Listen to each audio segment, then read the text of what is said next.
Go for it. Oh, yeah. 5 pre-rolls. It's a new record. Aura, new sponsor. For a limited time, Aura is offering our listeners a 14-day trial plus a check of your data to see if your personal information has been leaked online, all for free when you visit aura.com/JRVP. Anthony, your personal info might be out there for anyone to find. Data brokers scrape through public's tax records and sell that information illegally. That's where Aura comes in. Aura.com/JRVP to sign up for a 14-day free trial and start protecting you and your loved ones. Certain terms apply. Factor is back. Head to factormeals.com/JRVP and use code JRVP50 to get 50% off your first box. That's code JRVP50 at factormeals.com/JRVP50 to get 50% off your first box. Nutritious, chef-prepared meals delivered straight to your door. Also excited about our sponsor, Talkify. Time to say goodbye to swiping and bring back the human touch to dating with Talkify. Right now, Talkify is offering our listeners 20% off when you become a client at Talkify.com/JRVP. That's TAWKIFY.com/JRVP for 20% off when you become a client. Talkify.com/JRVP. BetterHelp is back. This show is sponsored by BetterHelp. If you're thinking of starting therapy, give BetterHelp a try. It's entirely online, designed to be convenient, flexible, and suited to your schedule. Visit BetterHelp.com/JRVP today to get 10% off your first month. That's BetterHelp, HELP.com/JRVP. Why are you laughing, bro? There's just so many. There's a lot, and it's a lot of pre-rolls. A lot of big show coming up, too. Did we miss one? No, that's 5. That was all of them. Oh, you were right. We missed Athletic Greens. If you're looking for an easier way to take supplements, Athletic Greens is the best. It's giving you a free 1-year supply of vitamin D and 5 free travel packs with your first purchase. I gave AG1 a try to help out my gut health. Go to athleticgreens.com/JRVP. That's athleticgreens.com/JRVP. Check it out. All right. That's it. A lot of show, though. Big show, including Anthony's advice for a zombie apocalypse, a rough night at the worst bed and breakfast ever, and the best ball squeezer. Coming up on episode 197 of the Jeselnik and Rosenthal Vanity Project. JRVP. Junior Vice President. He's a friend of mine, and I'd be proud and happy if he was to lower himself to fuck my sister and my mother. What?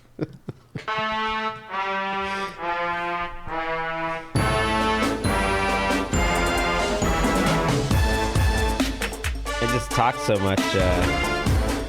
Yeah, not a great start for you. I had to take a little break, let you do the whisper. What is that quote from? That is from the book I'm going to recommend at the end of the show. I just read this great book.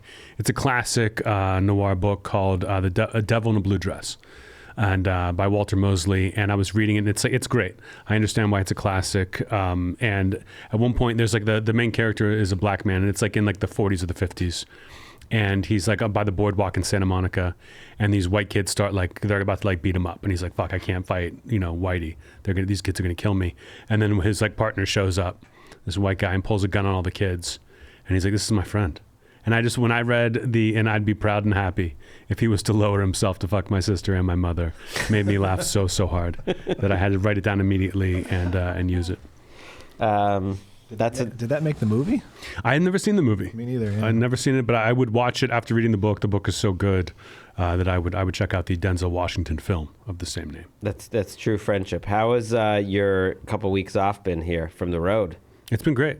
I've been able to go to the gym every day. I've been able to just relax. I've been doing a bunch of shows the past week or so. Getting up at the Comedy Store. New material? Improv. I've got a couple. I had 4 new jokes that I was trying out, and some of them work really well. Some of them, one is like oh fuck, which I always like having a couple of those in there. And the joke that I thought was going to be the best of all of them, no one likes. So I think I've got 3 out of the 4, but it's always a surprise. You don't want to give the listeners to. Why would I do that? The Jeselnik and Rosenthal Vanity Project. JRVP. Junior Vice President. No, you don't get a taste.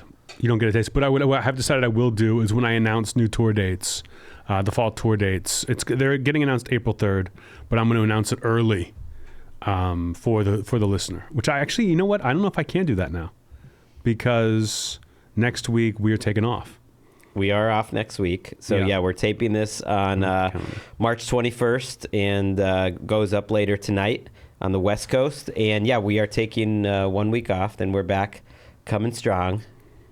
I think you could do it a little early. But you know, if I do it, doing it early is doing it right now and just announcing what they are. Let me just run through them real quick. Wow. So I think I got a couple dates in Mississippi that have already been announced. Borgata, Charleston. I got Vegas in July. Cabazon, California, wherever the fuck that is, in July. Northampton, Massachusetts. Burlington, Vermont. Montreal. Wait, where are you at Northampton? Where? I don't know the name of the theater. I don't have it here. Okay. But I'm doing at the end of July. I'm going to do Montreal Comedy Festival, and so I'm doing a couple theater gigs in the area to get ready for that. It's my old neck of the woods, Western Mass. And then I'm not going to say when the dates are. This is starting in September. And going through December, I'm just going to name the cities in order.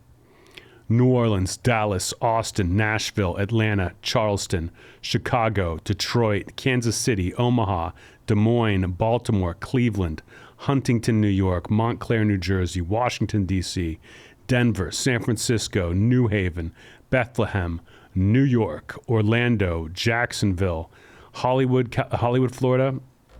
I forget what Hollywood, Florida, Tampa, Portland, Seattle, Vancouver, Mashantucket, Boston, San Diego. Those are all my dates. In order, if you hear those cities and you're like, oh, I want to go to there, April 3rd, check out the website, check out Twitter. There'll be a link. There'll be a pre-sale code. I'll spoil the pre-sale code. It's JRVP. I thought it was. Yeah. You know what the name of the tour is? JRVP. No. That would be amazing. What is it? Aaron, guess the name of the tour. Bones and all? Bones and all. Oh, I'm shocked you can get away with that.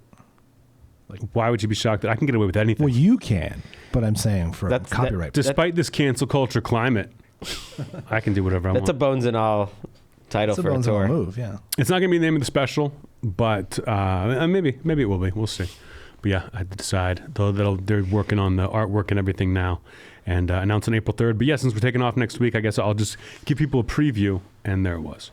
That's badass. My parents were excited. They're regular JRVP listeners, and when they heard about you playing Carnegie Hall, that was a big deal to them too. Mm-hmm. The parents are majorly into Carnegie Hall.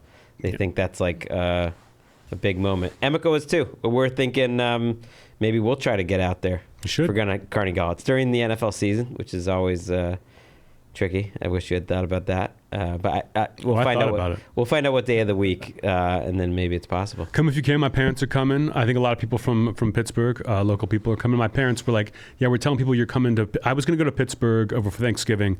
Change that's going to be next year. But my parents have been telling people, he's going to come for Thanksgiving and then do Carnegie Hall. And he said everyone was like, "We're going to go to Carnegie Hall. We're going to go to New York." So it'll be a hometown crowd. I'm looking forward to it. My mom, I know, likes to email you here and there. She mentioned something. They're in town right now, and she mentioned something that, sometimes I don't know why, but I send a couple emails to him. I get a little fresh with him, and my dad is like, I think you can take it. It's like a text message, because the email address doesn't show up. It's not like Lil Debbie 69420 at Gmail. It's just like a phone number. But it's to my email, and I'm like, is this spam? I don't understand. And she sent me two kind of back to back, and I've deleted them now. But the first one, I was like, who is this? Who is this talking to me like this? And the second one, I was like, I still don't know who it is. I think there was a picture. It was like, hope to see you while we're in town. And that was it. Doesn't sign her name or anything. And then I had to take the phone number and like put it into my phone to figure out that it was Debbie. I don't know why she doesn't sign her name, or just email me, or just text me. It's got to be this like weird combination thing and I've tried to write her back and say, thank you, Debbie, appreciate it. But I can't. It says like, it sends it right back. Because it's an older person's thing of not really understanding how to use the medium. I get a lot of DMs on Instagram, which are just like gifts, but it's not how you're supposed to use DMs or gifts. It's like a card that I'm opening, but she's sending it, they're old. Yeah. I get there's a charm to it. I just wish I wasn't like freaked out for like 20 minutes before I do the research. I'm like, who is this right now? What's going on? What else happening? What else? Let me see. I mean, that's all I've really been doing is like doing shows and trying to relax as much as possible, going to the chiropractor, working on the jaw. I went to a couple parties this weekend. It was like, I never go to parties. I never do. I get invited to parties every once in a while. Usually I have something that night. It's like, oh, I'm on the road or I'm doing this. I usually can't make it. And this week I got invited to 2 on the same night. And I was like, oh, cool. Like 2 good friends of mine, I'm going to go to their parties. And I'm like, I'm going to go to the first one. Like one started earlier. One started at like 5. The other one starts at 7. And I'm like, I'm an early guy. I show up early. I leave early. I never want to be the last guy at a party. Never. I've done it. I used to do that a lot. I'm just like wasted, like hanging out on the couch watching TV while they clean up. And I'm like, that's a party foul. That's a bad move. So I go to the one party early. And I think I'll be there for like an hour or 2 and then go to my other friend's party. And the first party was the party. It was so much fun that I was like, now I've got to go support my friend at the other party. But I wish I could stay. I fucked up. I fucked up the order. Did they know that they had a rival party going on? Did they know each other? I didn't bring it up. I know I saw a lot of people at the first party I went to who were going to the second, who did not go to the second. You know, I went. A couple of us went to the second party and like hung out for an hour, but it was like much louder. It was indoors. It was a different vibe. They were both cool, but the first one was much better. That I was like, I understand people not going. I want to know who threw these parties. I can't. I'm not going to say it on Did you wear your new Rockies hat, or is that just for the YouTube? This is the first time I've worn this today. I was not going to wear a hat today, but with the rain, getting up early to go to the chiropractor, I was like, you know, let me throw a hat on. I could use it. I'm getting a haircut tonight, you know. But it's a nice looking little 25th anniversary Rockies hat. A little random, but I like it. I listen. I love Denver. I've always said I might move to Denver one day. I've always wanted a Colorado Rockies hat, and I saw this one. I was like, I like those colors. It matches my denim that I always wear. You've been World Baseball Classic guy. Are you excited? You know, by the time people listen to this, a champion will be crowned, but we don't know who that's going to be. The game's tonight. I am excited for it. I've been following along. I haven't really watched any of the games, but I've definitely watched highlights and kept track. I know it's Japan versus the USA tonight. I definitely bought a Korean team hat. I finally found one so I can walk rummy with my Korean hat. I almost bought the Japan hat because it's the coolest one. You can't wear the American hat. The American hat's just like, it looks like you're like celebrating 4th of July and you work at a Tasty Freeze. But the Japan hat was dope, but I'm glad I didn't buy that. They didn't have it in my size. And now it's Japan versus America, just like back in the day. You know, it's like, it's an old school throw it on rivalry. And it's a rematch 75 years in the making. Yeah, it's like Lakers Celtics, but yeah. And I'm excited for it, but I'm glad I'm not wearing the Japan hat. It's too much. It's too big a rival. It's a big story in our house. You know, the first game we watched was the semifinal, but Emika's been tracking it, and they were watching the whole game. It was back and forth. Japan made a big comeback. She let Walker like get out of bed because he was already kind of reading bedtime to come out for the bottom of the 9th, and you know they ended up winning on a walk-off hit, and he's going crazy. And she told him, you know, he has to root for Japan, and he got upset with her, and he said, no, I'm rooting for both. He's excited about this because either way he's covered. He can just celebrate whoever wins. He's like, no, I'm rooting for both. Yeah, he's covered biologically. Like, he is literally half and half. Yeah, she accepted that, but she's like, well, I'm rooting for Japan. He was a little upset about that even, but she's like, I'm rooting for Japan.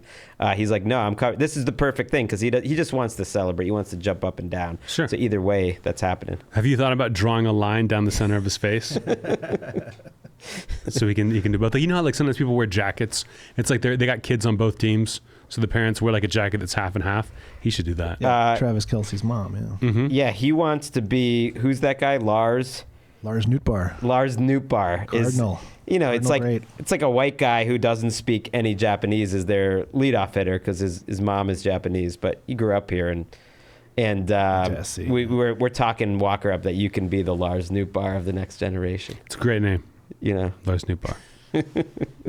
I wanted to bring up something me and you were texting about last week, which was your appearance on Whitney Cummings' podcast. It was probably a long time ago, but you put it out on social, and it was the first time I'd ever seen this, and it like really, really made me laugh out loud. I was getting a sandwich in Santa Monica and like waiting for the sandwich to come, and I never do this, but I was just watching this on my phone off Instagram, and I just started like laughing at the place, looking crazy because I know you so well. and it was a story about how you dated you went on a couple dates with a friend of hers, maybe just one date, I don't even remember. You liked her, she was beautiful, but you had to stop dating her friend because she had a broken foot, I believe. Yeah. What's funny is like I've forgotten all about this. This was a long time ago, but Whitney brought it up on the podcast, and I think it was 2020. It was during the pandemic, and brought it. I didn't even know they were friends at the time, and I'd forgotten all about the story. But yeah, I'd been dating a girl a long time. Shout out to Sparky Pop. I don't think she listens, but a long time girlfriend on and off when I was starting out in comedy in LA, and we had broken up. It was a very like toxic relationship at the time. We're cool now. I was very toxic at the time. And one of the times we broke up, I was at like a show, and it was some girl's. It was like a big outdoor area of a bar. I think it was called El Cid on Sunset. And I went out, and there's this beautiful girl sitting down, and everyone, it was like her birthday, so people were like singing happy birthday to her. She had a lot of friends there, and I just went up and started talking to her, and we like really hit it off. Like it was like, oh, cool. And I was like, would you like to go out sometime? She's like, yeah. And then she like gets up, and she's got like her foot in a boot and crutches. And she was like, yeah, I was jogging, and I was jogging through the crosswalk and got hit by a car. And she's like, I'm totally fine. It's fine, but I'm here for a couple months. And I'm like, oh, okay, whatever. And like, who cares? You know, it's not a big deal. I'm not judgmental. Yeah. And then we went like out. I think we went out on one date, and it was just too much. Like if I had really liked her, if it had been like amazing, then I could have easily stuck it out. But I was like, you know what? But it sounded like you did like her, that she was beautiful. It was a great first date, that you were, as you explained it to me, I think you said something like, it just would have been like too long waiting for her to get up to go play. It was a pain. Getting her out of the car was took a long time. And again, if Liz broke her ankle or something and was in this position, it's fine. It's like not even an issue. But she's earned. But if you had met Liz like that, it never would have happened. To start a relationship, it's impossible to start one. And the clip is like, it's a funny clip, but the comments are people acting like they're like, oh, and like in sickness and in health, I guess not, huh? It's like it was a first date. It was a first date, and I was like, you know what? And I handled it well. I called her or texted her and was like, hey, I'm getting back with my ex. Yeah, like, Whitney mentioned how you were very nice about it, and the girl totally understood. The reason why I laugh so hard, I think it's because I know you well, and to me, that is like an essence of Anthony's story. That like, you're actually... You're very open-minded, and you're kind of down for whatever in a lot of ways, but you are very like particular. You just have like lines for whatever reason, and they're hard to predict, I guess, on some level. But if it's a line that you choose, and it will not be crossed, and it won't matter. And for some reason, hearing that story, that just like you were just like, no, she's in a boot, like that's too much for me. I was just that is very Anthony, because you've dated like a wide spectrum of women in terms of like things that you will be fine with that many people would not, but that was too much. You're like, I can't deal with that. Yeah, it was a lot. It was impossible to start. I called it a non-starter. That it was like starting out that way it couldn't happen. And yes, I did know she had a broken foot when I asked her out, but I did not know how it would work in practice. And it was just like, I can't. Imagine like making out with like being on a couch and like hooking up for the first time, and you gotta watch it. Like I just couldn't. I don't even know if we ever kissed. When you describe it, you make it sound worse. When you're coming up with when you're like, yeah, it would just take a while to like get up and leave the restaurant. Getting in and out of the car. Well, I remember just being like, God damn, this should be 30 seconds. It's like it's 5-10 minutes, and I couldn't do it. You can't start that way. Yeah, I mean, you're really not a dick, but you know. What'd you do for St. Patrick's Day? Nothing. I don't do anything. I don't do anything. I stay in the house. I don't do anything at all. Children. I work. I got invited to do a couple shows, and I was like, no, I'm not going out to shows on St. Patrick's Day. Liz had to work. I stayed in. I did nothing. I think I watched a movie. I hate St. Patrick's Day, but I am. You know what I'm excited for? Speaking of movies, Aaron, what's happening this weekend? I don't know. John Wick 4. Oh, of course. John Wick 4, and guess when I'm going to see it, Aaron? Midnight. Nope. Oh. 3 o'clock on Thursday. Oh, okay. Yeah. 3 p.m. Wow. The first showing I can possibly see it. I'm going to see it. I haven't read any reviews. I've heard great things. I've seen all the trailers.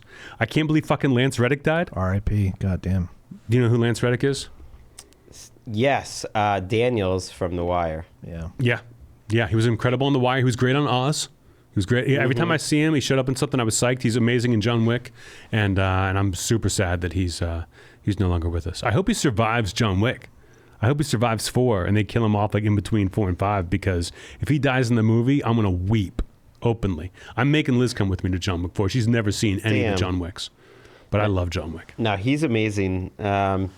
He told the story I saw this last week about Keanu Reeves that he always remembers coming to on his birthday, coming to see him on set. Yeah.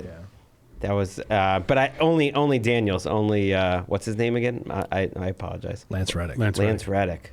I don't think I knew his name until he died, and I was like, "Oh my God, this guy!" And saw Lance Reddick everywhere. But he was awesome. He was awesome in everything. I followed him on Instagram. He had like 5 dogs. He loved them. He posted about how he loved his dogs the night before. And did you ever see him on the Eric Andre show? Yes, I watched that this week. I had never seen it until this week, and it's hilarious. It's incredible. And I listened actually to some follow up of him talking about it too. That they didn't know exactly what he was doing. I didn't know any of that. They were like, Eric looked scared. I was like, how does he scared? Like they planned this, and I guess they didn't. But it was awesome. They didn't. I took the kids to their book fair. You remember book fairs back in the day? Yeah. Like this is like the biggest thing in Alice's world. She loves the book fair. You know, we were like the first people in the door when they opened it. They have like sort of a preview that we got in there. She goes back like every day. She sort of strategizes what she's gonna. You got to buy like the little toy type stuff early or posters before they sell out, and it's just like it's her John Wick. It is her John Wick, and it's going to be your last one at elementary school. They'll have it at middle school, but they're going to be older, and it just won't be the same. So I'm going to miss that. And I remember loving the book fair. But the thing that really surprised me looking at the book fair this week, among all the young adult books, is there's like a million Holocaust young adult books these days and kids books. 6 million? That's there's just a lot of there's sort of comic book types where it's like kids sort of escaping the Holocaust or like fighting back, and then there's a lot of history, but it's like I was shocked at I swear in one section it was like half Holocaust books. What do they call that section? Humor? I can see having like 1 or 2, but having that many, is it like a Jewish school? No, I think they're just like the popular-ish books, or it's the way that they are learning about history. There are a lot of, it's a lot of if you were there books in general seems to be popular. Like if you were there at Pearl Harbor, that's a bad example. Not today. It's a short book. But if you were there at different historical points, that's sort of how they learn history. But I don't know. It just feels like that's how the younger generation's learning. That's good. At least they, it's still in people's mind. But I was surprised, and I just knew it'd be putting it on a platter for you. I wonder what would happen if you had a kid and only let them read children's Holocaust books. Is it about kids in the Holocaust, or is it about the Holocaust with Muppets? How do they make it for kids? I think it's a lot about where the kids are the heroes of the story. So they're guards? What does that mean? No, I didn't really open it up and find out, but some of them seem sort of like they fight back. Some of them are just, based on true stories. There was an Anne Frank one, but it's kind of juiced up a little bit. I don't know. A juiced up Anne Frank?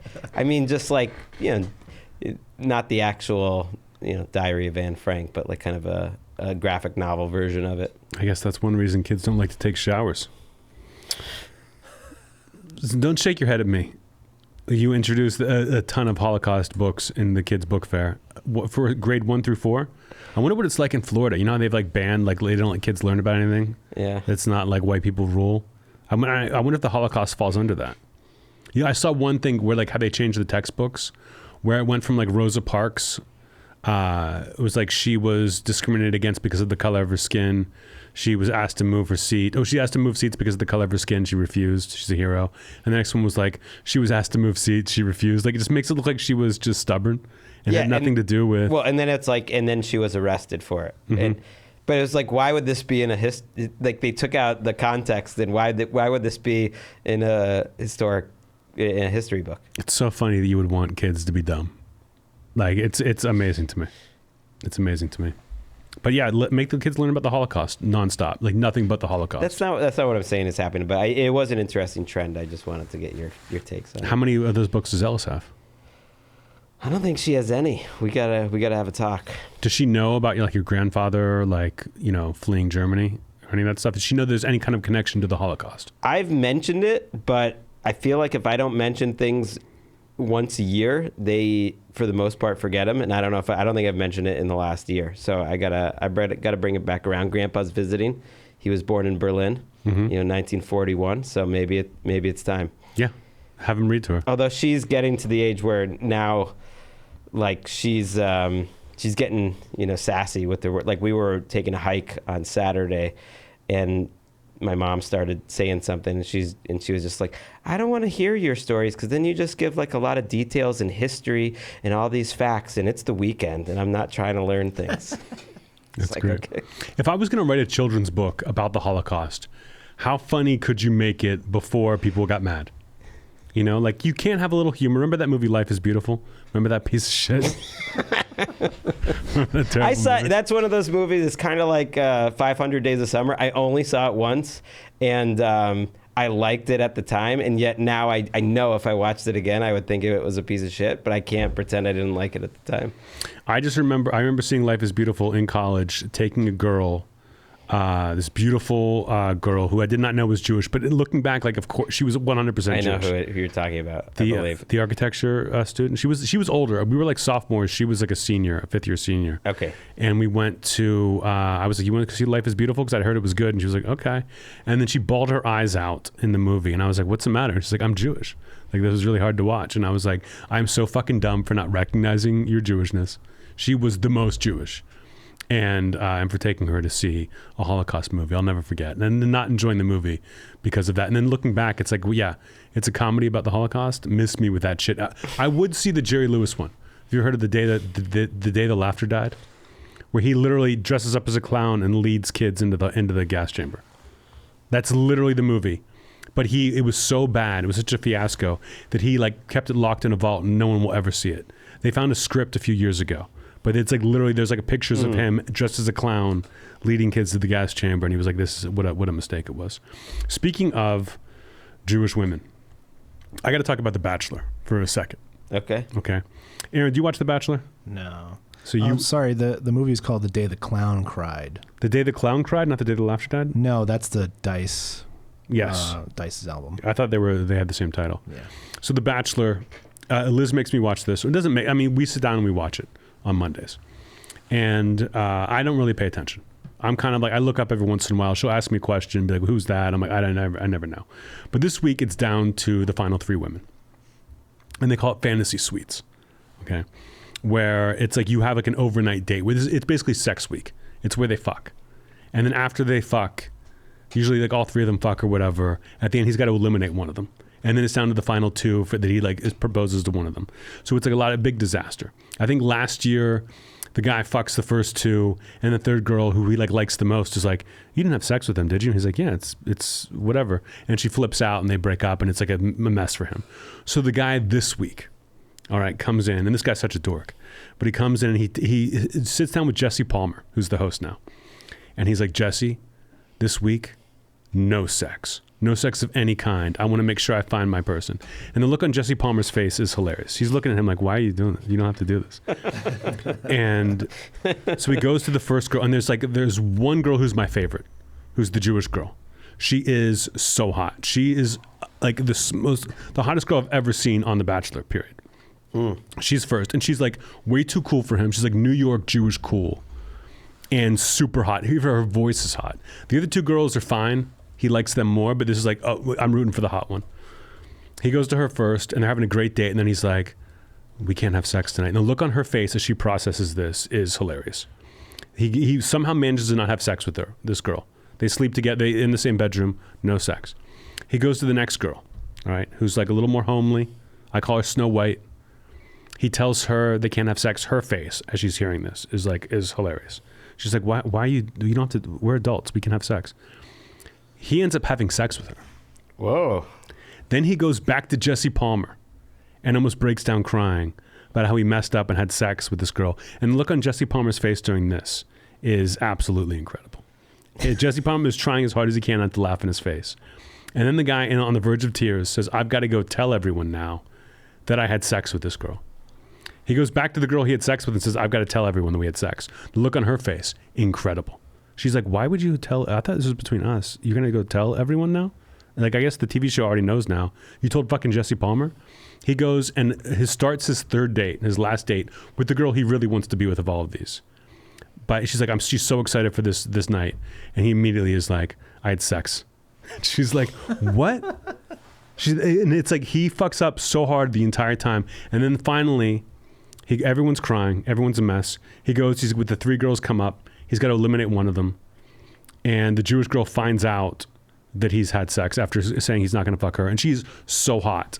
It is unreal. What's her name? I forget. Katie, Gabby, or Ariel? Ariel. Okay. Ariel is the smoke show. And then he eliminates Ariel. He eliminates the Jewish one. And now he's got 2 girls who are just mad at him. And it's one of the funniest things I've ever seen. Again, I wish I could just show a picture of Jesse Palmer's face, hearing him like talk about how he had sex, and now he has to tell everyone he had sex. And by the end, he realizes I shouldn't have said anything to anyone. Why did I have to tell anybody? Why did I announce this rule of mine? Yeah, that seems like the obvious I loved takeaway. It. It's the best episode I've ever seen of The Bachelor, and I've seen 2 seasons of this show. Do you think Jesse Palmer ever saw this coming when he was going 0-3 as the Giants' backup starter? Jesse Palmer is never there. He's got an ESPN job that he does during the week, and they film this in the fall. So he pops in for like coffee every once in a while, and he's never around. He's got the best job in showbiz, I think. But him holding it together when he's like, I had sex last night, and trying to act like it's like this guy's not the biggest loser was amazing. Should I start watching it? Should I start watching The Bachelor? There's only 1 episode left now. Well, I know not this season, but if Emeka wanted to watch it, it's like doesn't seem like interesting. Everyone sucks, and it's just funny to watch everybody suck. And again, it's all the same person to me, but I have found some enjoyment last night. It was a great one. I mean, this could be a spin-off podcast for you, just Anthony talking The Bachelor. People would listen. It's a huge hit show.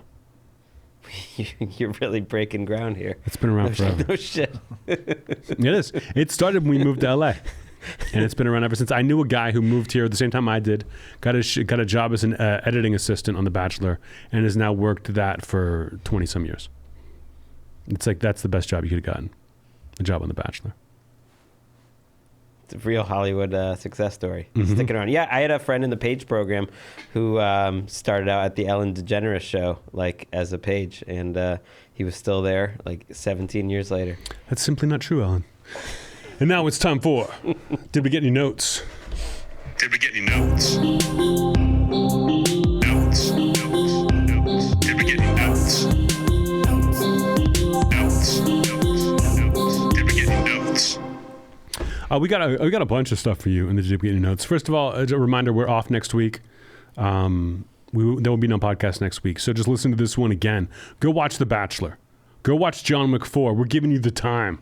Go watch the episode on YouTube. Like, listen this week and watch it on YouTube the next week. I've seen your subscribers are going up. Mm-hmm. A lot of the comments are like, oh, I never watched before. Now I'm going to watch all the time. This is so much better. It is. Listen to them. Listen to those comments I just mentioned. Again, I'll reference the contest, the erotic fan fiction contest. 250 words or less. Must include Anthony, Greg, Aaron, cannot be seen, only heard in the story. Seaweed's Corpse and Rummy. Must not include Emeka, Liz, Walker, Ellis, Erica, or Miss Kim. I think we got a ton. Maybe people have stopped submitting, but I will look through those in a couple of weeks. We'll have them for episode 200. Greg, did you have any more notes? I don't, but... I know Aaron does. Aaron said he had notes before. I wouldn't tell us what they are. Aaron, what are they? So I watched Tar. I'm going to have to ask you to keep going, buddy. I tried to watch Tar, but I turned it off after 20 minutes because it's inhuman garbage. Whoa. I mean, 20 minutes, do you think you gave it a fair shake 20 minutes in? There's a thing called a hook in screenwriting. This one did not have it. So tell us more about screenwriting. Listen, it does start slow. It does start with like a long New Yorker interview with Lydia Tarr. Yeah. Which is not my favorite, but if you can kind of hang on through that. And then it immediately goes into a dinner conversation with Mark Strong, who I love, in a weird wig. Mm-hmm. having a very specific conversation that I have no idea what they're saying. Mm-hmm. And then I was out. So Aaron, what's your favorite sport? baseball. Yeah. How many games are in a season? 162. Mm-hmm. How long are games on average? 3.5 hours. Mm-hmm. You couldn't hold on for 2 hours in a movie. The movie that Greg and I have said repeatedly is the best movie of the year. It's 2:47, and when the first 20 is that plus the full credits. Let me not forget that, and They do start with the full credits. The dumb little scene at the beginning that is completely It's not a dumb scene. non-sequitur. It will is make sense interest- later, I'm sure, but It not particularly. It's just sort of establishing who she is. There are a couple little nuggets dropped. You're right. Now that I think of it, in the first scene, but it's just kind of establishing who she is as a character. It did remind me a little bit of a book that sometimes starts out with like a challenging, interesting part, but then you kind of have to get past that to get to where it really starts picking up. But I still love it. I still love the opening scene. It's a scene setter. Yeah, I wouldn't skip past it if I was going to watch it again. I've watched it three times maybe. I would definitely watch it a fourth. I've been going through. I watched Meet the Fablemans or whatever the fuck, and the whole time I just wanted to be watching Tar. I just wanted to be watching Tar. And what surprises me, Aaron, like, not that you didn't like it. If you're like, yeah, I saw it, not for me, but to stop the show to say, I've got a note. I want time during Did We Get Any Notes to brag that you couldn't handle more than 20 minutes, knowing how highly Greg and I think of that movie. had I gone to the theater to see it, I would have asked you for my money back. Yeah, but you would have hung out. I wouldn't have gotten it. You would have hung out. You would have stayed. No, I would have left. That's ridiculous. I think I would have left this. You one. wouldn't have left. It does start off a little slowly, and it kind of pivots even after an hour or whatever. It really starts picking up in a different way, but it doesn't matter. It's all good. Yeah, best movie of the year. I'm just surprised that you would be like, let me put everybody in their place. I know if we'd gone to see it in the theater, Aaron, I would have given you your money for the ticket, but I would not have paid for the 4 things of popcorn and all the candy that you would have eaten. I don't eat anything at the theater. I am an empty vessel. So you try to get fresh here, Aaron, and you get slapped back down. What's the last movie that you turned off after 20 minutes? Elizabethtown by Cameron Crowe. That's a piece of shit. Yeah. That's a piece of shit. Yep. Yeah. I wish he'd actually killed himself with the elliptical like he was going to do before he got a phone call. That's a total piece of shit. Yeah. Don't compare the two. Tar rules. And that was Did We Get Any Notes? Did we get any notes? Notes.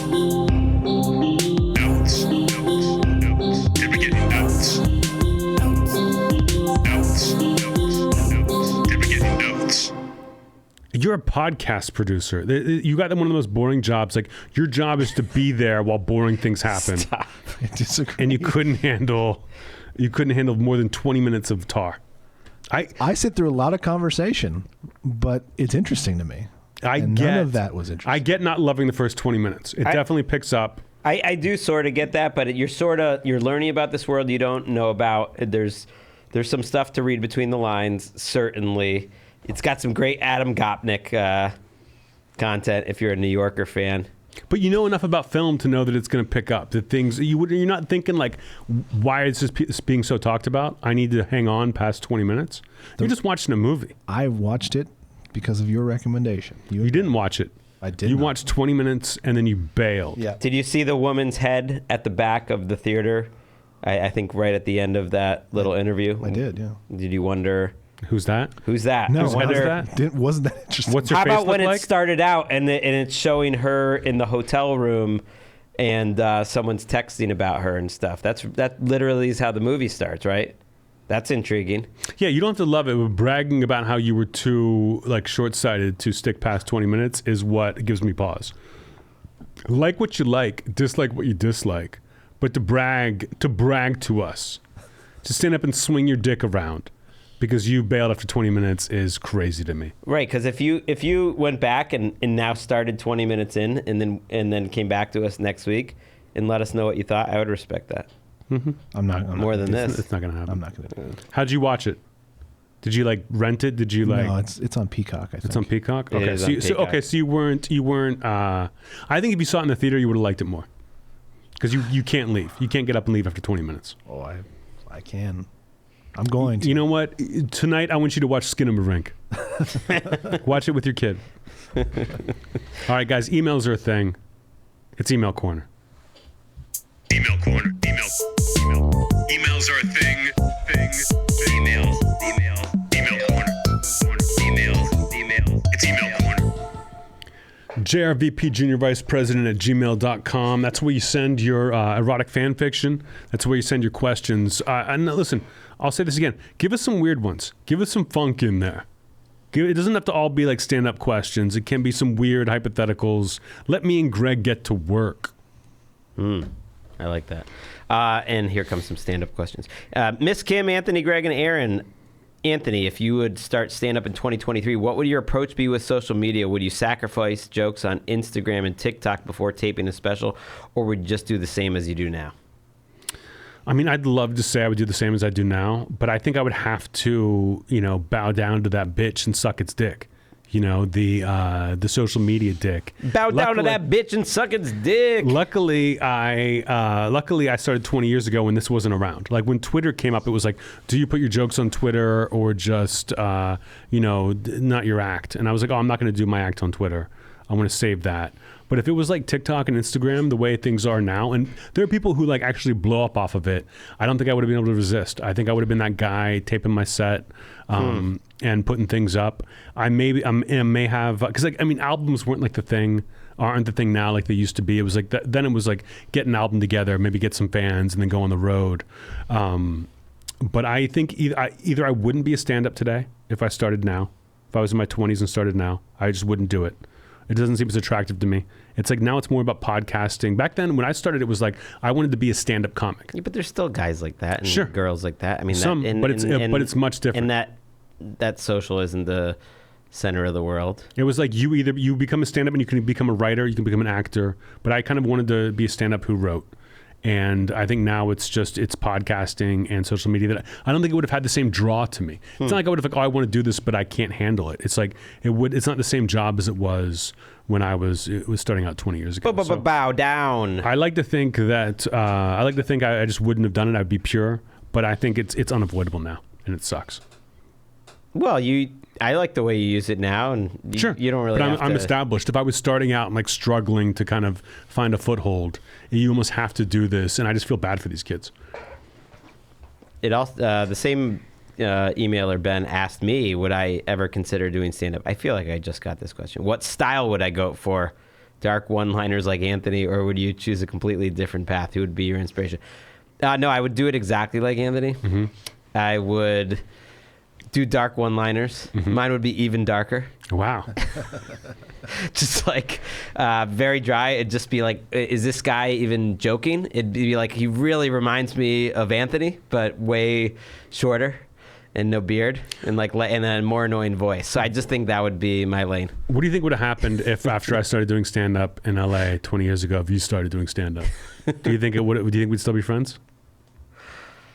I mean, in that world, I'm imagining that I would just do it for a little bit and then give up doing it because I am clearly not meant to be doing that, and then we would still be friends. Yes. I had a friend who did stand up back in the day, like 3 or 4 years in maybe, who would get a girlfriend. He would date girls for like 3 or 4 months, maybe 6 months at most.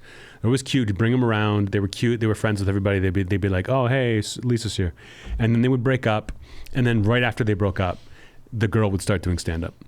Every time he had, like all his exes were like in stand-up, and they would like they would have bits about him, and it would seem like such a nightmare for him. That'd be another option. I was thinking like, I would just take like the setups to your jokes and then just come up with my own punchlines. Mm-hmm. But I could do material about you. It'd be funny if you did my jokes, but you went up before me on the open mic. It's just completely ruined my act. I don't know what I would be like as a comedian, but it would not be like I would have been real annoyed. Like what if it would have been more conversational and just totally random. I do like ones that are just, they don't make any sense and you're not even sure if they're joking or not, but they're not necessarily that successful. My brother did stand up a few times, and he was doing like more crowd work, like more kind of like silly crowd work stuff that I was like, okay, I can see that. It's better than trying to be like me. Trying to be like the big dog. Yeah, not something that was ever gonna be in my wheelhouse, and that's okay. Let's say your job with the NFL ends. Okay, let's say the NFL gets Your sold dream. or whatever. You've been selling this one for like 10 years. The NFL gets you're not sold. ending it. Your contract is up, and you're just like, all right, I'm done. Like I can still do my podcast with my best friends, but I'm not. I don't have the same access or whatever. Would you? And I'm like, listen, I'm going on tour. I'm going on a world tour. If you come up with 15 minutes, you can open for me. You don't have to do well at all, but you can tour with me and make a bunch of money and get to see the world with me. I would try. Would you try? I would try, and I'd try to get to the point where I thought that was okay. So I'd have to get to work. Mm-hmm. I'd have to get to work and start going in those open mics and whatnot. And if I was enjoying myself, then I would be like, okay, let's fucking go. Let's try it. Brady asks, huge fan, inspired to write after Anthony mentioned that he made Liz watch The Last of Us. My wife and I have a child who's 12 years old. She's adamant if there's a zombie outbreak, she's ending her life day one. On the other hand, I would want to survive as long as I can for my own sake. I'm not sure who she's talking about. The wife is adamant. I think that's who he's talking about, not the child ending her life day one. I would want to survive as long as I can for my own sake, but further to protect my child. Would you guys try to stick it out or sign off? Is there a point in which the horror would be too much? I gotta think it's a guts to go situation immediately. What? Immediately. Oh, you're crazy. I would hang out. I don't believe you. I would hang out for like a couple days, see if it's gonna be solved right away. Because it's not even just like the threat of being eaten by a zombie. It's the world you gotta live in now. Doesn't seem fun. Especially compared to like what we got. We're doing great. If you're like a survivalist and you're like, you can't wait till the world goes to shit, then maybe this is your time to shine. But for me, I would kill myself as soon as possible. No, I'm station 11 and then up. I'm crossing the country. I'm fighting to the end. That's general. not zombies. That's a sickness. So if you're not getting sick, you're okay. You can go to the mall and kick it. If it's zombies and you don't have kids, you don't have anyone you got to. If you got to take care of someone, you got to stick around till someone's dead, whether it's you or them. But if it's just you on your own, because I don't think Rami's going to make it in a zombie world. We'll see what happens to Liz. I would stay alive until Liz got it, and then I'm fighting to the end in general. I mean, that's just my people. I mean, if my grandfather wasn't fighting to the end, I wouldn't be here right now. Here's how I do it. All right, I'd get a gun, and I'd go to either like a shelter or like a group of people. Like there's a group of humans that have a society set up. I would go to them and say, I have an announcement to make. I would get up and be like, guys, the zombie problem is over. We've totally solved it. Everything is safe. Everything's fine. And then when someone goes, really? I would go, no, and then shoot myself in the head. I think that would be the best way to do it. The darkest one-liner. So everyone wants more time at the end of their life. Like, everyone thinks they know how they're going to be when they get older and they're on their deathbed or they start dying, and you read the books about it, whether it's someone who's 40 or 70 or 90, it's like by the end they want more time. They're like, I want more time. There's only this one life. There's a lot that's fucked up about it, but it's all we got. And whether it's the zombies or not, I think I'd have a good attitude. You would want me on your team fighting against the zombie apocalypse because I got a good attitude now. You would get broken so fast. I mean, fucking Aaron over here couldn't even watch half an hour of Tar. No. Aaron's not surviving the apocalypse. I'm tough. Zombie apocalypse. I might have a screw loose or something like during Hell Week. You're the toughest. You're the toughest they get. But I still am gonna stay out there. People don't change. It's like when people get rich, if they were miserable beforehand, they're still miserable. If the zombie apocalypse arrives, I'd still have a good attitude because I do now. When I was a kid, I was reading a Stephen King book. It was like one of those series. What was the series that he had with the Gunslinger was the first one, and then it was like Dark Tower. The Dark Tower series. It's like book 3 or something. They're in some like land, and a gas is coming, like a deadly poisonous gas is coming, and everyone's dying in these horrible ways. And I remember the scene of a guy, this giant dude, is standing there. There's a line of people waiting to get to him. And when they get to him, he picks them up and he throws them into like a pit where there's like a hydraulic press that like slams down and kills them instantly. And he's like holding up this old woman and she's got like a smile on her face. Like, I don't have to die by the gas. This will be it for me. And being like, oh, that seems nice. It's a deadly gas. Like, you're going to die. It's like, do you want to die quickly and like painlessly? Or do you want this gas to come and turn you inside out?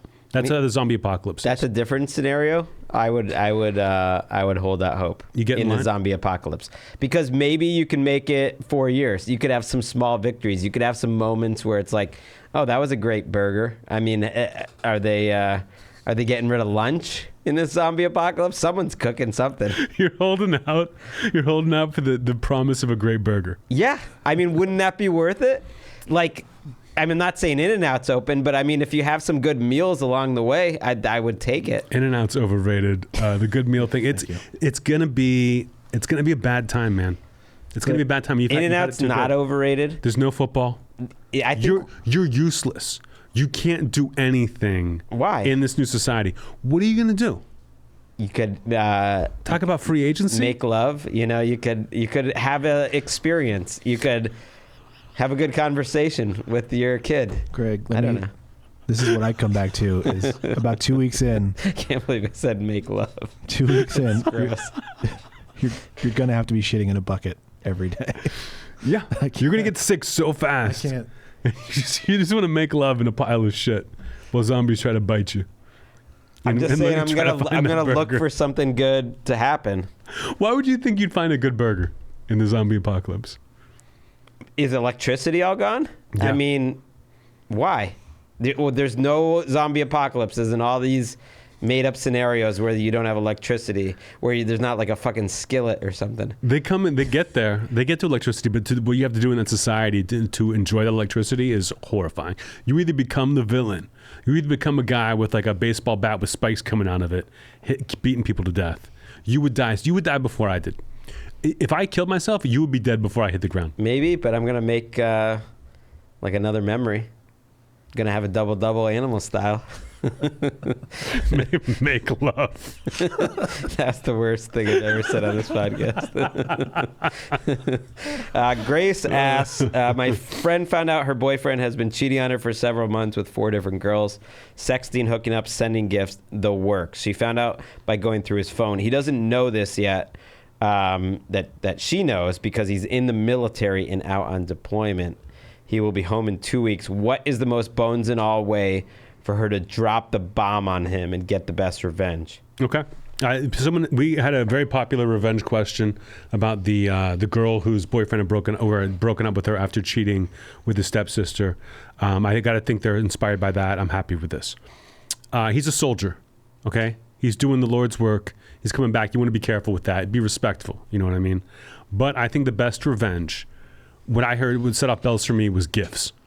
He's giving these women gifts, and I assume you know what those gifts were, either through like an Amazon account or on the text. He's like, "Did you get the necklace I sent you?" Find out what those things are. Do whatever you have to do to find out what gifts he got other women. And again, let him have a bunch of different women. He's a soldier. He's overseas. He's allowed to have his little pen pals. It's not as crazy as you would think. But I understand It's not crazy. financially but cheating. You don't allow it. You don't allow it, but what you do, it's not as bad as like fucking someone behind the back. Okay, he's over there. He's just writing letters. But the gifts thing, I get why it would bother you. What I would do if I were you, and I think this is the mature, cool way to do it: buy yourself all those gifts, and just leave them around the place.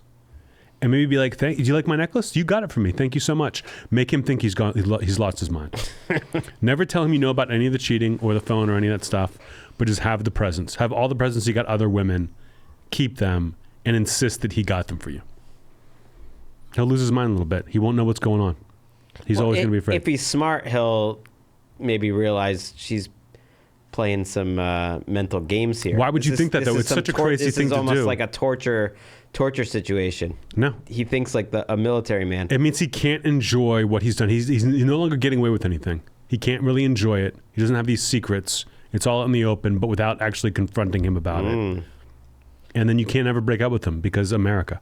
I mean, I think she was almost taken for granted that the breakup was coming. I thought if she has access to his phone, maybe she just grabbed it once and that was it. But maybe she has like a password and it is on messages on iPhone or something. I mean, I would start sexting it up with these girls and maybe have them all meet up like at a certain time, and then just kind of like see what happens. That's low stakes. I would buy yourself the gifts and tell him that he got the gifts for you. Make him think maybe something got messed up in the mail. maybe he lost his mind a little bit. You remember the guy? There was a dude that we met when we first moved out to LA, who had like a drug problem. He was making his money through like check scams. He got arrested, and they were like, you can either go to jail or you can join the military. And they put him in the Marines, and he married the girl he was with, who was also a drug addict. And they got married, and then he went over, like, he was gone for like a year or two in like Afghanistan. Yes. I can't believe it took me this long to come up. I forget his name. Pretty good friend. I remember his name. I mean, I could say it. I'm not going to. I couldn't. If you'd said it, I wouldn't even know who it was. But he was like friends of a friend's, went off and got married before he left. And he cleaned up to go do this. She did not. And he was sending all the money to their like joint account while he was gone. And just like every dollar he would make came back. He comes back for his first like furlough, whatever the fuck it is, when he gets to come home for like a month or so, whatever. She meets him at the airport with divorce papers, and all his money was gone. She snorted it all, and he was divorced. And it was like, that's not a good way to come home. But if he'd come back and she had cocaine everywhere and was like, you sent this to me, that would have been a good revenge. Soldiers are the best of us. Aaron, what do you think? I don't know. I think Greg has a point. I think there's a way where you can all confront him at once. I know a few people that this happened to, so let him have his fun. Let him write some letters. I don't like that. Well, it says that he's hooked up. It's more than just that. Take him to tar. Soldiers can do whatever they want. Hey, that's the ultimate revenge right there. I appreciated hearing that story because I had forgotten about it, but I didn't see how it connected. Totally. It's just a bad way to come home. They'd let him come home, let him enjoy himself, and then be like, "Thanks for the presents." He'll think he's crazy, and that was email corner. Shine on, email. And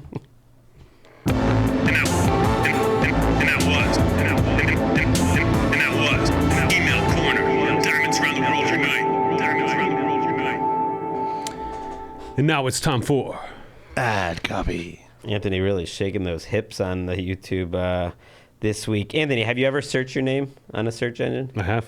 Have you ever noticed there's like a lot of information that can be found online? You've actually done a good job trying to prevent that from happening. Mm-hmm. But like your name, sometimes if you really look for it, your email, addresses, phone numbers. Oh, I've got some stalkers. I do use cybersecurity.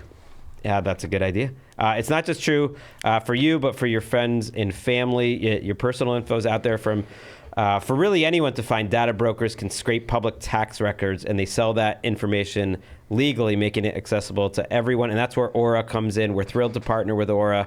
It's an all-in-one online safety solution that protects you and your family from identity theft, financial fraud, and online threats before they happen. With Aura, you can rest easy knowing someone is looking out for you. So the app, it scans the dark web, it looks for your email addresses, passwords, social security, sensitive information. If they find anything, they will let you know in real time. If you're a victim of identity theft, they will let you know in real time. They have a fraud resolution team that helps you navigate credit bureaus. It gets very complicated, but they have a suite of tools that's very easy to use. A VPN. They have parental controls. I checked it out. Like, that's something that I would really appreciate is using parental controls, like not allowing your kids to get on certain parts of the internet, and that's part of it too. Computer virus protection, password manager. It's got everything in one place. Guys, it's the future. Get on it. For a limited time, Aura is offering our listeners a 14-day trial plus a check of your data to see if your personal information has been leaked online. All for free when you visit aura.com/JRVP. That's aura.com, AURA.com/JRVP to sign up for a 14-day trial free and start protecting you and your loved ones. Again, AURA.com/JRVP. Certain terms apply. Be sure to check the site for details. They also get rid of like robocalls and telemarketers. That alone, get rid of your junk. It'll make your life better. It will. You know what else will? A little Factor Meals. Factor Meals has 34 different chef-prepared, dietitian-approved weekly options. There's always something new to try. We had Factor delivered to our house. It's fresh. It's not frozen. You put it in the microwave. You heat it up. It's ready to go. It's at a relatively low calorie count, something like 550 calories for a lot of these meals, but it's very filling. It's good. And they also have the smoothies. Very good smoothies, Anthony. I'll tell you this. If the zombie apocalypse happens like Greg wants it to, you're going to want those Factor meals. You're going to wish you had them. I remember the jalapeno lime cheddar chicken was good. I like the ground beef and thyme cottage pie. I'm like a weird like meat pie guy. I don't know if you're like they got the cheesy bacon ranch shredded chicken, but they also have a lot more healthy options if you want. You can really choose and make the Factor meals anything you want. You can have vegan, you can have veggie, calorie smart, protein plus, whatever you want. And you don't want to order takeout. Are you okay, Anthony? You naming the foods is really funny to me. Why? Cottage cheese, peanut butter, tacos.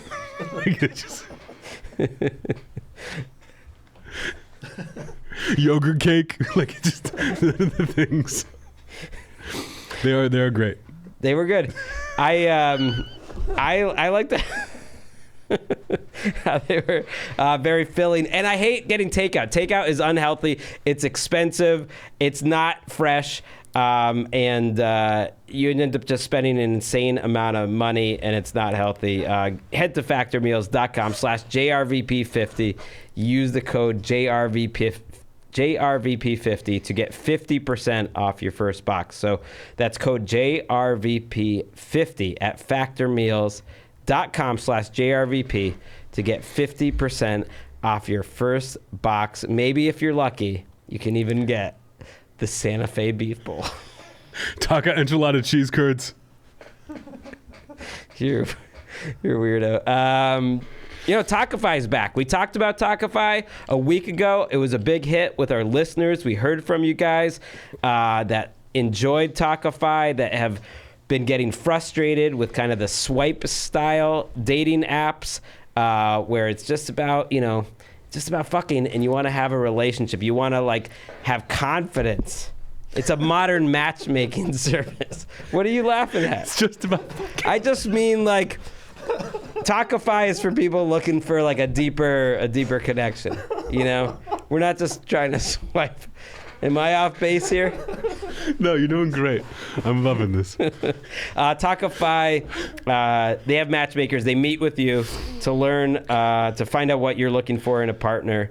And then the matchmaker screens potential candidates, and they plan your date introductions. They handle the initial communications for you. They kind of create a safe and stress-free dating experience. Because, you always had confidence dating, didn't you, Anthony? Yeah, as long as they had 2 feet. You know what's important though? Like Talkify gives you that confidence that like, hey, here's someone that's going to be potentially up your alley. It's not going to be some awkward experience. All my friends who do the apps complain about the same thing. Is that like that small talk you got to get through in the beginning where you just don't know if the person's a fucking weirdo. Talkify is the middleman. They go in there and they tell you who's the weirdo and who's the cool person. It saves your time. It saves your frustration from the apps. Talkify clients have found that 80% meet their person within the first 12 matches. Right now, Talkify is offering our listeners 20% off when you become a client at Talkify.com/JRVP. That's TAWKIFY.com/JRVP for 20% off when you become a client. Talkify.com/JRVP. And that was Ad copy. Let's get to headlines. Whew.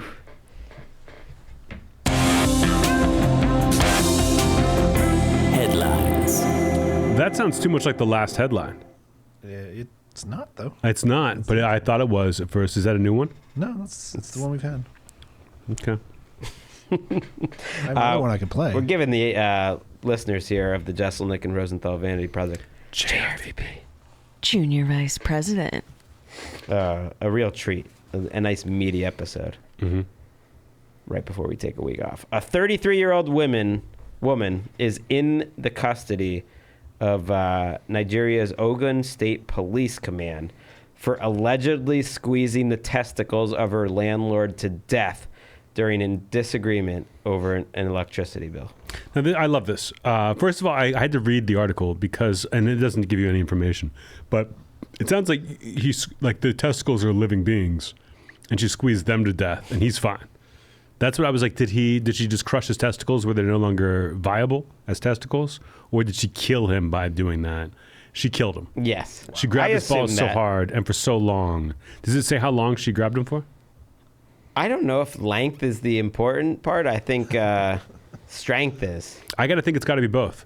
It's Like, pop. she You know, definitely you pop them squeezed. like a balloon, then all bets are off. This is like a villain in like a Superman movie. You know, comes down and some guy tries to sexually harass her, and she just grabs his balls and squeezes until he dies. But instead of like sexual harassment's wrong, it's like, hey, the electric bill is too high. I'm going to crush Yeah, you. I don't think she had paid for her electricity bill, is what my guess was. It's some sort of disagreement, or hadn't paid enough, or she was late on it, and he was giving her a hard time. He was about 50 years old. He was the landlord, and she just decided to push the self-destruct button, or you know. I think I'm going to victim blame here. It's his fault. It's his fault because what he should have done is given up immediately. If someone grabs your balls and squeezes them and they're not a good friend, you just be like, okay, you win. I'll do whatever you want. I just picture him standing there staring in the face being like, you think you can hurt me? You're paying that bill. And then he just falls over and dies. Or Do you think he kept that going after she started to squeeze? Maybe he thought she was a good friend. It's what we do with our good friends. you grab the balls and squeeze? I don't think she must have grabbed and squeezed as hard as she could immediately. It wasn't like she slowly, it wasn't a frog in the pot situation. You know, it's like a squeeze and he's like, I can take it. I can handle this. It's a bad way to die. It's a terrible way to Then die. you're up in heaven and your balls still hurt. Like you're still kind of like legs together. Like, ooh, the whole time you're in heaven. Isn't that right, Aaron? That's what I've heard. Yeah. Aren't you a little worried more women will realize this is possible? They could take over the world. Like with this power, this is all they sort of need to know and all they need to do, and the patriarchy's over. It's a good angle. I see what you're going for. I am surprised that women don't go for the nuts more. But in terms of hitting, because if you're going to squeeze, you're making yourself vulnerable. You know what I mean? If you just go and like give them a hit and back off, there's nothing you can do. What do you mean you're making yourself vulnerable? Because you're getting as close as you can and holding on, that the guy can do whatever he wants in minutes before he dies. Yeah, but it's also like a magical way to destroy the person, and like I think it's a move. It's like the reset button on your DVR or whatever. Like you hit that thing, and like it doesn't matter how strong you are. If she's squeezing it hard, you're done for. I'll grant you it is magical. But if you get hit in the balls and then they back off, you're on your knees puking. But if you go up and just hold them, they can grab you, they can hurt you, they can punch back, and you should want to punch back. Like if someone came up and just like twisted your nipple and just stood there twisting it, you would eventually hurt them. You'd eventually reach out. I'm saying it makes you vulnerable. Yeah, but you're not like juggling them in your hands. You're squeezing right away. You're not just like just getting it, getting in there gently. Listen, ladies, here's what you do. Go up behind him, push him into the wall, and then as his face hits the wall, reach up underneath and grab and squeeze that way. That way you're safe. I'm thinking about your safety, ladies. So what's she being charged with? Murder? It didn't say, but why not? Yes. Why wouldn't she because of the way she did it. Like that is, I think it should be a free pass. I think if you squeezed his nuts to death, then you should be able to walk free. She also did, drag him with it too. So she was not fucking around. What country is this? It was in Nigeria, but yeah, she squeezed it and then she dragged him a little, and that's kind of just like Iverson stepping over Ty Lue. At that point, like he was probably already dead, and she's just dragging him. Mm-hmm. That's true. How old was she? I believe she was in her 30s. 33, it says. Yeah. Yeah, I would let her run free. Maybe cut off her thumbs so she can't do it again. You know what I mean? Yeah, and she is in the homicide section of the State Criminal Investigation Department right now. Yeah, if you take her thumbs, she can't do this. She can grab but she can't really squeeze without the thumb. I'd feel safe. I'd feel safe at night. I just like that Greg is like, I can survive the apocalypse, but you touch this one spot, Right and down. it's over. Well, yeah. If the zombies knew about this, then I'd kill myself right away. Not zombies. They're not after your brains, your flesh. They're just going for the balls. If zombies are going for your testicles, everyone would be dead. Yeah, I'm done. It'd be why the last man situation.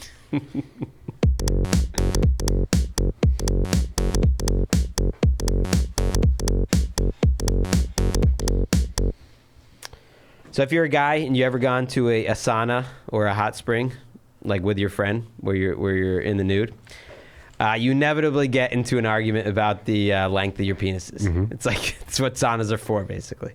Unfortunately for one German man, an argument with a friend over the length of his wang resulted in him being stabbed 11 times. I personally do not condone it. Now, I love this. Because it's not about thickness, it's about length.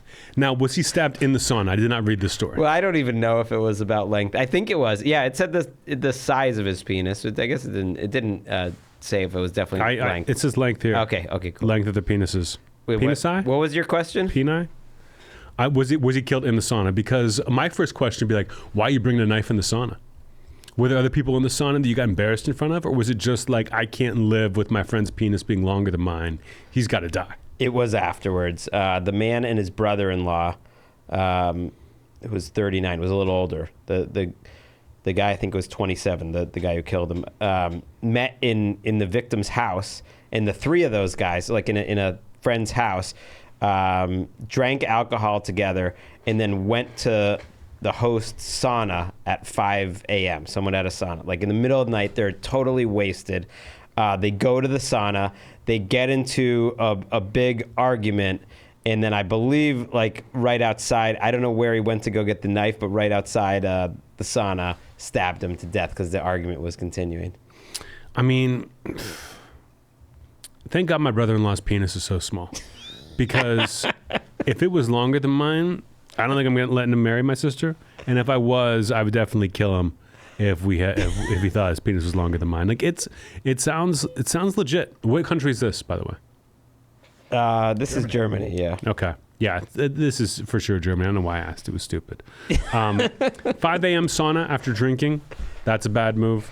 But I assume the guy with the shorter penis killed the guy with a longer penis.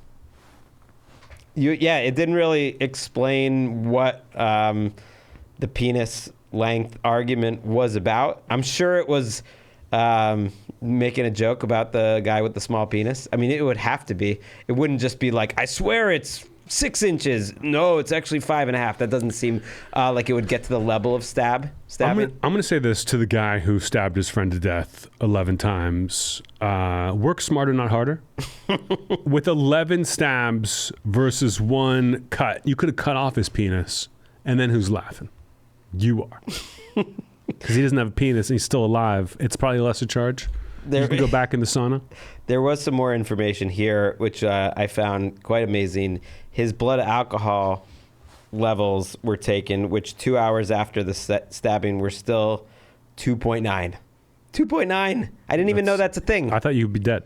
It's what they say, criminal incapacity. I don't know if they're doing some sort of... 0.29? 0.29 is insane. 2.9, he's dead. Okay, maybe it's 0.29. I don't know. They wrote it. I don't know if there's some sort of German conversion here, but the judge said it brought him close to criminal incapacity. Like he was insanely drunk. They were pouring beer over the sauna stones. They didn't know what the fuck was happening. Aaron, whose penis do you think is longer? Not bigger, but longer. Me or my brother-in-law? I mean, yours. Yeah, that's right. You're goddamn right. It's one of the reasons I married Emeka, only child. Mm-hmm. Smart. Do you think like remember the woman you were gonna marry before, but then her brother whipped it out, and you were like, "Fuck this! I'm going to Japan." Fucking Fred. Yeah.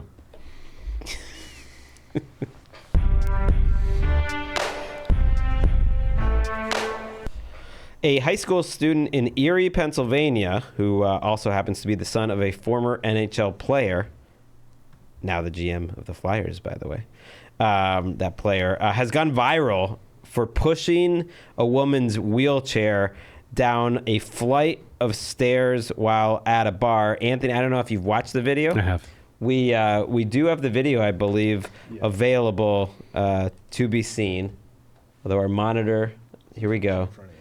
The guys are talking. He decides to sit in the wheelchair for a couple seconds and is laughing for no particular reason. People are partying behind him, and then he just pushes it down the stairs and goes into the party. Now listen, okay, it's a party at a bar. He sits in the wheelchair. They're like, oh, this is funny. This is right here. He's about to wheel it into the party. For some reason, the wheelchair's like got locks on it or something. He's like, oh, I'm not getting the wheels that I want. Like, he tries to move it in. It's not really moving for him. So he's like, you know what, fuck this. I'm not going to do that. He stands up. I don't know why he's getting all the blame. Because his other friend is about to push it down the stairs when he just kind of gives it the last little push. Well, he got in it, and he was the guy who did the last push. Someone's got to get the blame. Sure. I think they should all get the blame, but I understand. These guys, they're not college, they're either just out of college. It's at the top. It's not like they saw a wheelchair and like took it up some stairs and threw it off. It's a wheelchair at the top of a long staircase. Anything on wheels at a bar at the top of a long staircase is going to get pushed down by the end of the night. It's a fact. It's a fact. Aaron, am I right about this? It's a fact. If it was like a toy horse on wheels, someone's pushing it down the stairs. The stairs are too tempting. It's not about the wheelchair. It's about the stairs. And I get there's like, oh, I don't know, who's he being charged with? He's going to pay for the wheelchair. The girl whose wheelchair it was, I guess she had to go to the bathroom instead of carry down the stairs. It's definitely fucked up. But anything with wheels on it at the top of a staircase in a bar is going down those stairs. If he wasn't some like a hockey kid, then I don't think this would even be an issue. I don't think it would have gotten. You're going pro high school student who pushed the woman's wheelchair. He's not a high school student. I believe he's. Or he they're just at a bar. graduated. He's I think he's in his 20s. He's a junior at a university. Okay, Yeah. I'm an idiot. He's Mercyhurst is the college. Junior in college, that's the time to do it. Like, yeah, if he was just a random college kid, it wouldn't have gone viral the way it did. He didn't even look that drunk though, and No. like you do have to kind of assume that wheelchair is there for a reason. There was someone in the wheelchair. That person is not going to have their wheelchair when they come back to that area. I get it. I get it. I mean, he deserves whatever he gets for it.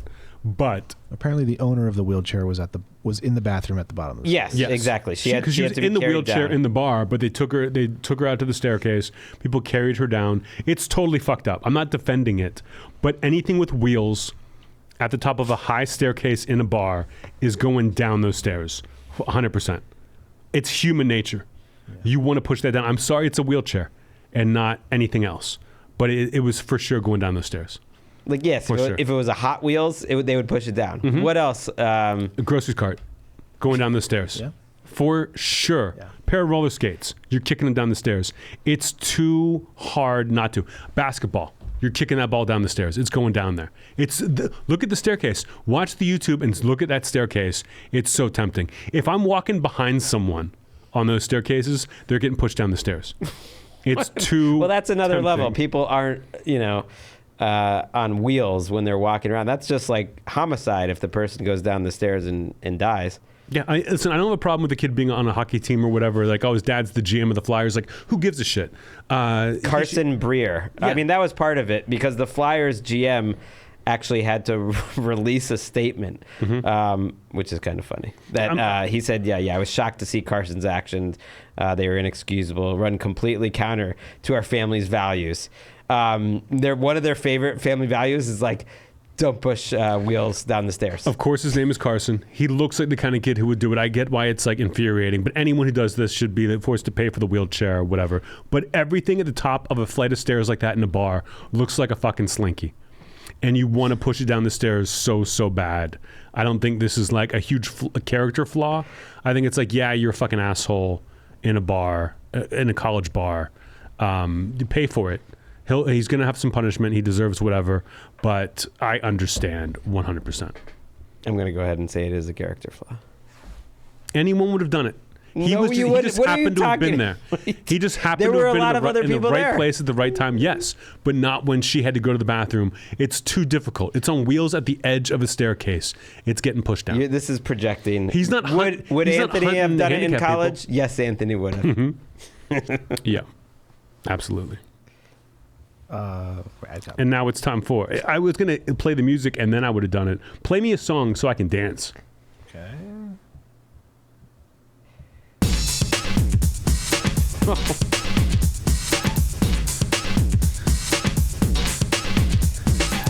That's my wheelchair dance. And now it's time for. Ad copy. We got 5 ads this week. We got 2 more ads right now. Listen to them. See if you laugh as hard as I did the last one. Athletic Greens. So hard to keep up with a routine in terms of your supplements to get healthy every morning. If you're trying to like buy a million different vitamins, I need this for this, I need this for that. Don't worry about trying to figure all that out. Just drink AG1 every morning. And sometimes people ask us, oh, what's the difference between AG1 and Athletic Greens? It's the same thing. AG1 is what Athletic Greens makes, and we drink the hell out of it every morning. Mm-hmm. If they ever come up with AG2, we'll live forever. Buy 10 ounces of water. Put the scoop in, shake it up, drink it up. Rinse out the thing for tomorrow. It's the first thing I do every morning. I love it. My parents are getting in on AG1. You know, they're visiting right now. You got the travel packs, which comes, you get 5 free travel packs with your first purchase if you go to athleticgreens.com/JRVP. And it's just 1 scoop of powder in water. It's very healthy. And yeah, when you're on the road and you aren't feeling as good, it's just something you can do. If you're not a breakfast guy, if you don't like the breakfast choices you have, Athletic Greens, it sets you up. It does. Millions of mornings since 2010, giving you that increased energy and mood support, helping you to live your best life. If you're looking for an easier way to take supplements, Athletic Greens is giving that 1-year supply of vitamin D and 5 free travel packs with your first purchase. You go to athleticgreens.com/JRVP. That's athleticgreens.com/JRVP. This show is also sponsored by BetterHelp. Getting to know yourself, it can be a lifelong process, especially we're always growing and changing. Anthony, you've talked about therapy and how much it's helped you over the years. Yes. Deepening your self-awareness and understanding, because sometimes we don't know what we want or why we react the way we do until we talk through things. And we've benefited from therapy. Just the benefits of it in general are great. It helps you learn positive coping skills, how to set boundaries, empowers you to be the best version of yourself, not just for people that have experienced major trauma, just for helping you make better decisions in your life. It's entirely online. It's designed to be convenient, flexible, and suited to your schedule. You just fill out a brief questionnaire to get matched with a licensed therapist and switch therapists anytime for no additional charge. Discover your potential with BetterHelp. Visit betterhelp.com/JRVP today to get 10% off your first month. That's BetterHelp, HELP.com/JRVP. And that was Ad copy. Let's get back to headlines. Which one is it, Aaron? Last headline. This last story tickles me more than it should. It's a good one. It's about a 71-year-old woman in Wales. She was on vacation, and she's staying at a bed and breakfast. Went out, and when she was going back for the night, mistook a local house for what she thought was that bed and breakfast that she was staying in. So she went upstairs, climbed into bed, and that's when she was discovered by the property's owner, who promptly dragged her down the stairs by her ankles, stomped her out, and killed her with injuries authorities compared to, quote, high-speed road traffic collisions. Now, again, people are going to think, why is this funny to Anthony? It's the bed and breakfast that makes me laugh in all of this. If it was like she was staying at a friend's house, went to the wrong house, she got beaten to death, okay. But if you stayed at a bed and breakfast, and I haven't stayed in a bed and breakfast in a long, long time, but I do know that this is the last thing you would expect. You're getting a bad review at the bed and breakfast if this happens to you. That she must have just been very, very confused. And again, someone breaks into your house, someone's upstairs in your bedroom. You don't think to ask like, hey, what are you doing here? You might want to flip on the light and be like, are you a 70-year-old woman or not? Before you start commence the stomping, especially if you live next to a bed and breakfast. How far away was she from the bed and breakfast? How close did you get? It sounded like it was like across the street and several houses down, actually. Yeah. You're not thinking that they're probably looking for the bed and breakfast. It's late at night. And in Wales, Aaron, what do you know about people in Wales? They're fucking nuts, right? Sure. They're fucking crazy. They live for stomping 71-year-old women to death who get into their bed. I mean, let's say you go to get into bed, there's a 71-year-old woman in there. What do you do after you're finished? Drag them down the stairs by their ankles. Mm-hmm. But do you make love first? Jesus. It's a zombie apocalypse. It's the zombie apocalypse. You've been looking forward to this the whole time since it started. She was, quote, semi-naked. David Redfern, 46 years old, who is being charged with this crime. What's the crime? Someone breaks into your place. It's not a stand your ground situation, but like it's in the dark. Someone's in your house. You pull them out of bed and stomp them to death. You don't know what's going on. It just feels like his reaction didn't exactly fit what was happening here. She was 71 years old, Sure. barely dressed. But you don't know if they have a weapon. Like, I'm not like, listen, you must be so scared if someone's in your place like that whatever you do in that moment, I don't know why you're being charged with it. Well, another option would have been like, hey, this isn't the bed and breakfast. Can you get out? That might have worked. If maybe during the day she walks in, it's not like he was like waiting in the closet for her to come in and lay down, like he was a trap. He didn't put out a sign that said, hey, bed and breakfast. She supposedly apologized for going into the house. I thought she died. Yeah, I mean, at the time, they're saying, I don't know, they're trying to. So he was like, recreate hey, the this is my home, and she's like, oh, sorry, and then he beat her to death. Then it's a crime. I think it's a crime no matter what. He did confess, David Redfern, the guy who, again, dragged her down the stairs by her ankles. And then after she was outside the house, stomped her out. He did confess to having anger management issues previously. You think? Yeah. Then it's a crime. If you stomp her to death in the home, you're okay. If you get her outside and then you start stomping, that's bad. It's all bad. High-speed road traffic collision really grabbed my attention. Now, this could be a warning to the ladies out there. If you're going on vacation, bed and breakfast, maybe don't be pounding gin. Because it does feel like they put that into the article quite a few times, that she had gone out she went to the ice cream parlor, went to Mermaid Fish and Chips. Oh, she's shop. asking for it. No. And then she bought a bottle of gin, and she was walking back to the B&B, and maybe the gin was a factor here. She also went into the upstairs bedroom, took out her false teeth, and put them on a bedside table, and then kept drinking a little more gin. There are no victims or heroes here. I would think, again, it's like the last story. You got a 71-year-old woman at the top of a long staircase. You want to pull her down by her ankles. It's a slinky. It's a slinky situation. This is terrible. And she's very lightweight. I mean, they use stones. She's 7.5 stones. I did a little conversion. I didn't know people were still using stones. That's light. The court reportedly heard that he called her a thieving C word. I'm not going to say it because Debbie doesn't like that word. I don't like that word. And it's tough to think about this poor old lady without her teeth in her mouth. Definitely not going back to that bed and breakfast, though. No, she's definitely not. I'll say this, Debbie, if I ever catch you in my bed, you're safe.